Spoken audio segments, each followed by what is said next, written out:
So guys, जैसा कि मैंने बताया कि मैं फलाहार बना रही हूँ। मेरा एकादशी का व्रत है। तो देखो, मैंने ये सब डाल दिया है और आलू मैश कर लिए हैं। इतना इसलिए बनाया क्योंकि बच्चे भी खा लेंगे, उन्हें भी बहुत पसंद है। तो मेरे से रहा नहीं जा रहा था, तो मैंने कहा लाओ एक और बात बताती हूँ।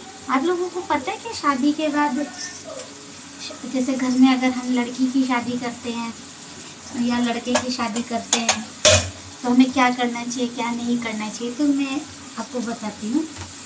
जैसे हमने अभी अपनी लड़की की शादी, पहले तो हमने लड़की की शादी की या लड़के की शादी की, सबसे पहले हमें घर में मूंगौड़ी जो बनती है उड़द की दाल की, वो पापड़, अचार, ये सब नहीं बनाना चाहिए।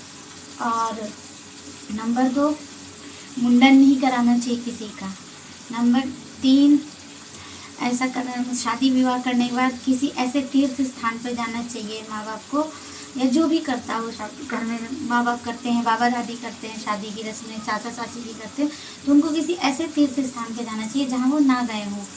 और फिर नंबर 4 ये है कि घर में मतलब झाड़ू, कपड़े, मतलब कुछ भी पुरानी चीज़ें जो अगर आप हमारे पास हुई साल भर फेंकते नहीं हैं, उन्हीं को यूज़ करते हैं। और अगर जो है बाई चांस किसी की डेथ हो गई तो मजबूरी है, नहीं तो बाल भी, मुंडन भी नहीं करवाते हैं।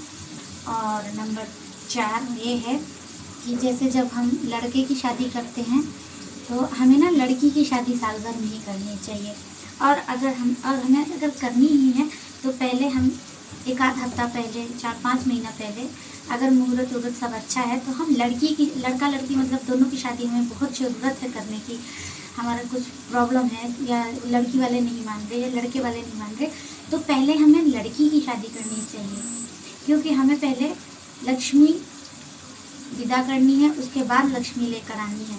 नहीं तो मतलब शास्त्रों के अनुसार ये सब ठीक नहीं होता है। उसके बाद हमें जो है जोड़े को, जो नवविवाहित जोड़े हैं, उनको साल भर शंकर जी के मंदिर में नहीं जाना चाहिए।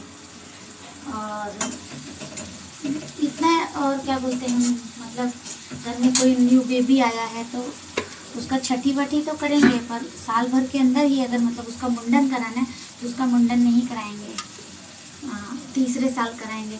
सब लोग ऐसा बोलते हैं, पर अब आप ये बताइए, घर में सबके नियम अलग अलग होते हैं। अगर किसी के घर साल के अंदर ही मुंडन होता हो बच्चे का, तो वो क्या करेगा? ये सब प्रॉब्लम होती हैं। लेकिन ऐसा भगवान, सब कुछ भगवान के ऊपर छोड़ के अपना काम करते रहिए, प्रभु का नाम जपते रहिए। पर हाँ, शायद ये इतना तो है, मुंगौड़ी नहीं बनानी चाहिए, पापड़ नहीं बनाने चाहिए, और मुंडन नहीं कराना चाहिए, पिंडदान नहीं करना चाहिए। श्राद्ध करते हैं ना जो हम लोग, मम्मी पापा, जिसके बाबा दादी मम्मी पापा नहीं होते, वो श्राद्ध कांड नहीं करना चाहिए शादी विवाह के 1 साल तक। क्योंकि शादी में हम लोग पितरों को आमंत्रित करते हैं, इसलिए उनका पिंडदान नहीं किया जाता है। शादी में वो गाने गीत होते हैं ना, उनमें पितरों को आमंत्रण दिया जाता है, निमंत्रण दिया जाता है। ऐसी प्रथा है हम लोगों के में, इसलिए नहीं करना चाहिए। और फिर कहोगे आप लोग फिर ज्ञान बांट रही है, लेकिन मुझे इतना पता है क्योंकि मेरे घर में, मैंने अपने घर में देखा है।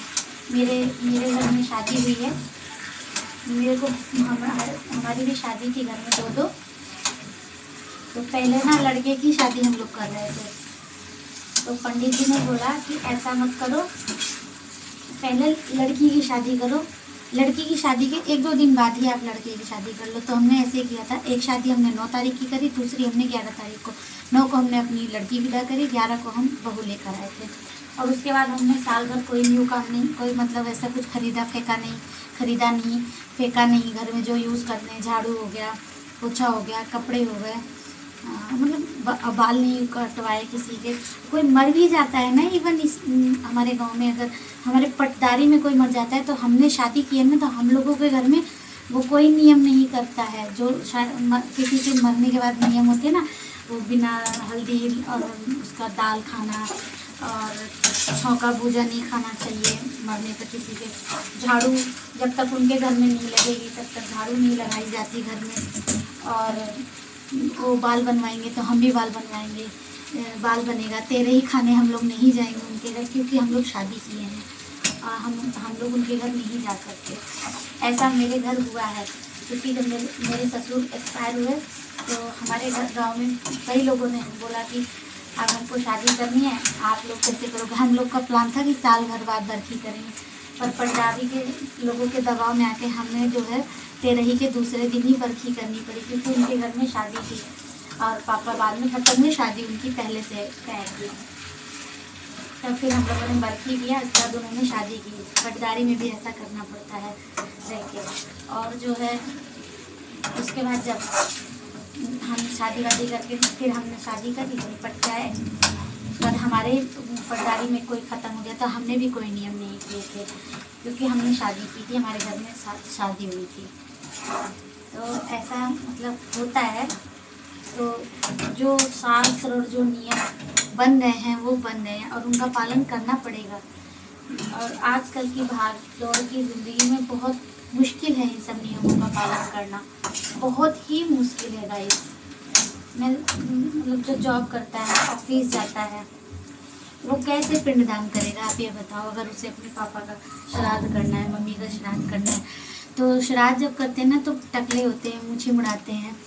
सपोज़ करो हस्बैंड ऑफिस में जा रहे हैं और टकले, तो मतलब अच्छा नहीं लगता है। आजकल का कल्चर हो गया है कि बाल सर में होने ही चाहिए, बेइज्जती सी लगती है और लोग मतलब नहीं कर रहे कोई लोग। और इतनी बिजी लाइफ है, 4 लोगों के सामने लंच करना है, तो अगर किसी की डेथ भी हो गई ना तो खाना पीना का पेराव भी नहीं कर पाते हैं। बाहर की दौड़ती ज़िंदगी हो गई है, बाहर का खा नहीं सकते।